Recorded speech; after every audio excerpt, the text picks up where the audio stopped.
It's been a while since I've done a tag, so let's go ahead and talk about some of my reading habits.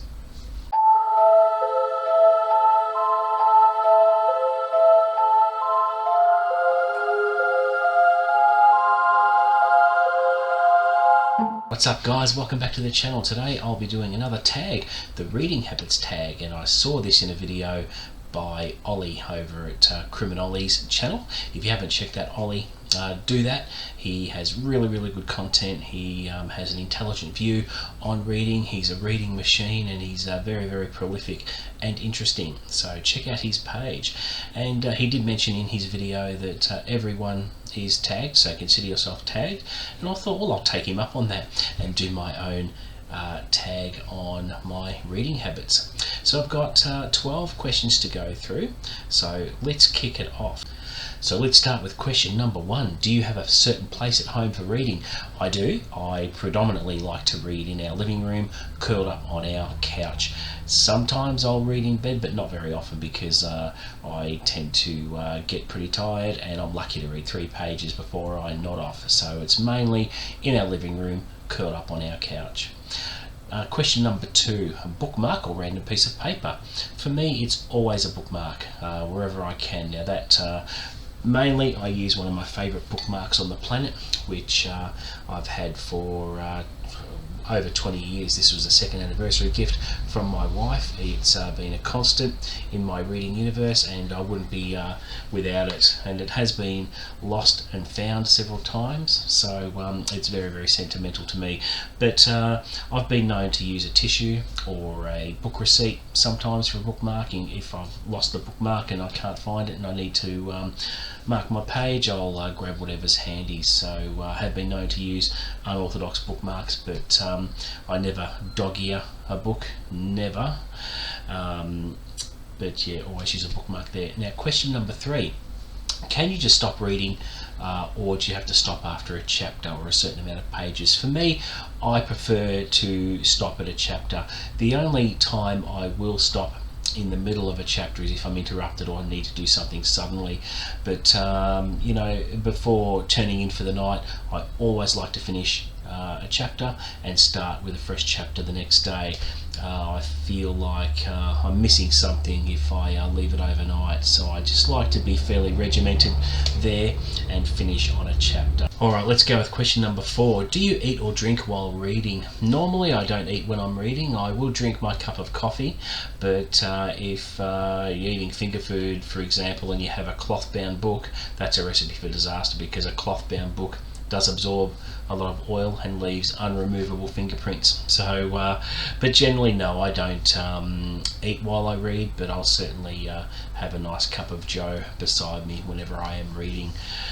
Question number 5, multitasking, music or TV while reading?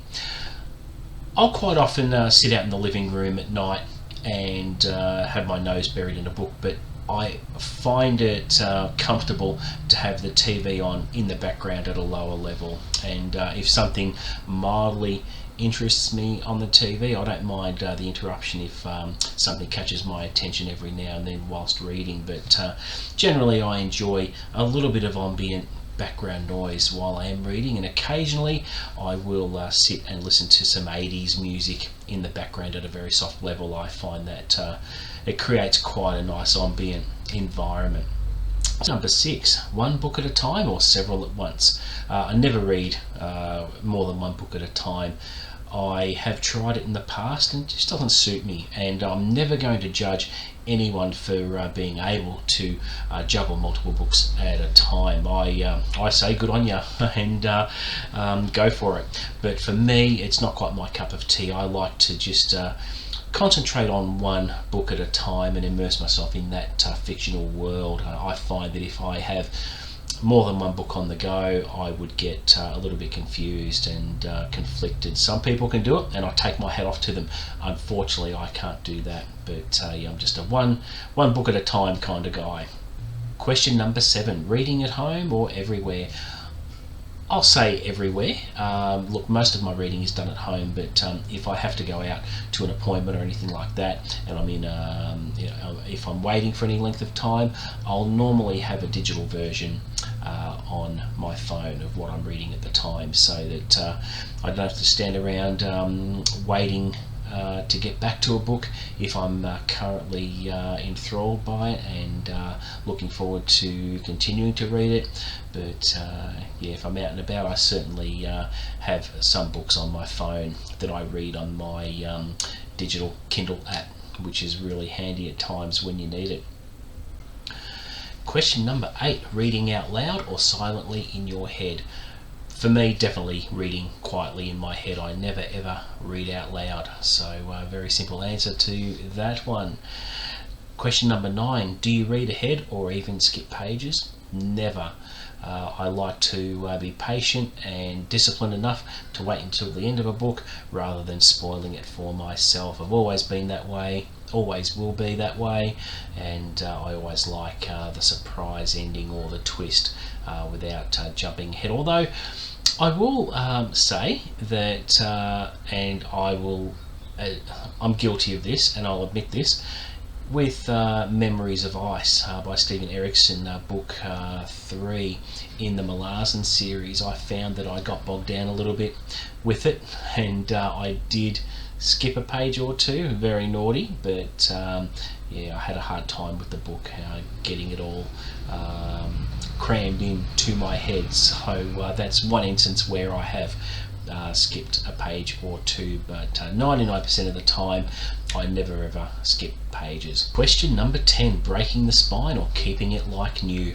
Very easy question to answer. Keeping it like new. I'm very pedantic with any new book I buy to keep the spines immaculate, as you've probably seen in my bookshelf tours. Apart from the fact that if I buy the odd second-hand book, it can't be helped if I buy it with cracks in the spine. If it's particularly a book I'm after and I don't care how I get it, occasionally I will buy a book with cracks in the spine, particularly if it's a hard book to find. But no, 100% of the time any new book I buy remains immaculate. I take a bit of pride in that. So there you go. And question 11, do you write in your books? I don't. I don't feel the need to annotate my books or anything like that. I just read the books and that's that. So very easy answer to that one. I definitely don't write in my books. And for the final question, number 12, who do I tag? I think I'll just tag everyone.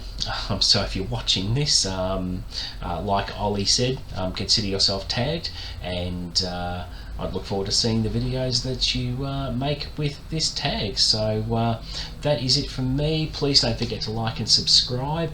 Please offer feedback in the comments below, and until next time, see you later.